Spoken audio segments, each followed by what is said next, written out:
So when you use autocomplete on your phone, you expect this mundane predictability. Like you type, I'm on my, and the phone suggests way. It's just everyday language. But imagine if that same predictive technology wasn't guessing the next word in a text message. Right. I mean, imagine it was guessing the next letter in a DNA sequence. Exactly. Effectively typing new, entirely functional life forms into existence. Which sounds like sci-fi, but it's the reality of a massive new leap in synthetic biology that we're diving into today. Researchers at Stanford have developed these AI models called EVO1 and EVO2. And instead of training them on English grammar, they train them on the fundamental letters of DNA, so A, C, T, and G. I want to clarify how this works for everyone listening, because the AI doesn't just, guess by accident. It's almost like studying millions of successful recipes until you intuitively know that, say, a pinch of salt goes with caramel. That's a great way to look at it, yeah. Right, so this AI studied biological sequences until it really understood the underlying logic required to ensure an organism actually bakes correctly in the real world. Well, and it's important to note the AI did have a starting recipe to work from, Yeah. right? The researchers used a template called Fix 174. Okay, what is that exactly? It's roughly the simplest virus on Earth. It contains just 11 genes and I think about 5 to 400 DNA letters. So it provided this basic architectural blueprint.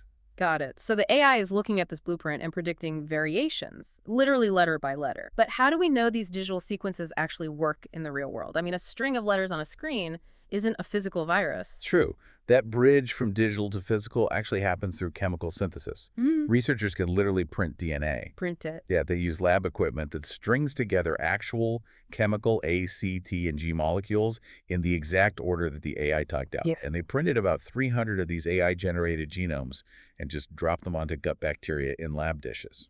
And the results were wild. Out of those 300, 16 successfully invaded the bacteria, hijacked their internal machinery, and multiplied. Which is a huge success rate for something entirely synthetic. It is, but wait, I want to push back a little on this. If the AI is relying heavily on that Fix 174 template, is it actually creating unprecedented life? Or is it just, shuffling existing genetic furniture around?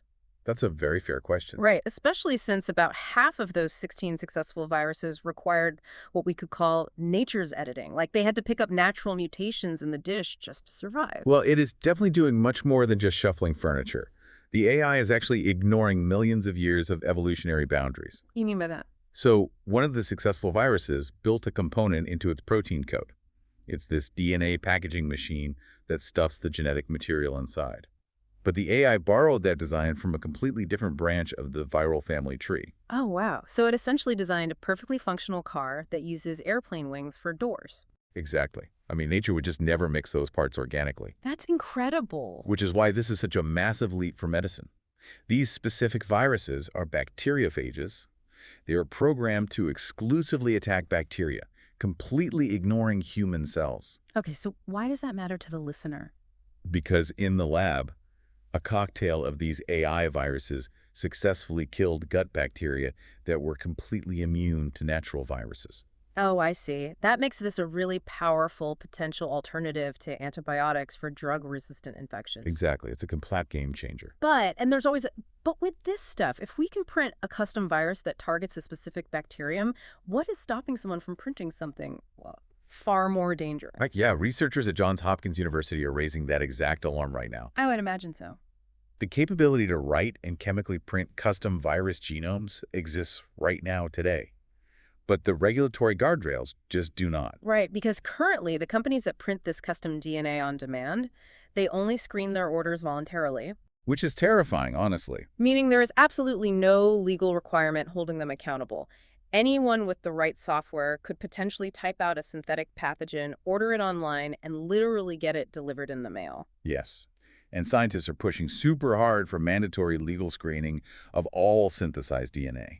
Because the leap from predicting letters on a computer to printing physical synthetic biology in a lab has already happened. So to summarize, today this AI successfully auto-completed a simple virus with a few thousand letters. Right, but researchers are already planning to tackle bacteria genomes next, which are thousands of times longer. Thousands of times longer. That is a lot of letters to predict. It really is. So I'll leave you with this to ponder. As AI masters the logic of biological code, Are we actually prepared for a future where entirely unprecedented forms of synthetic life can simply be typed into existence?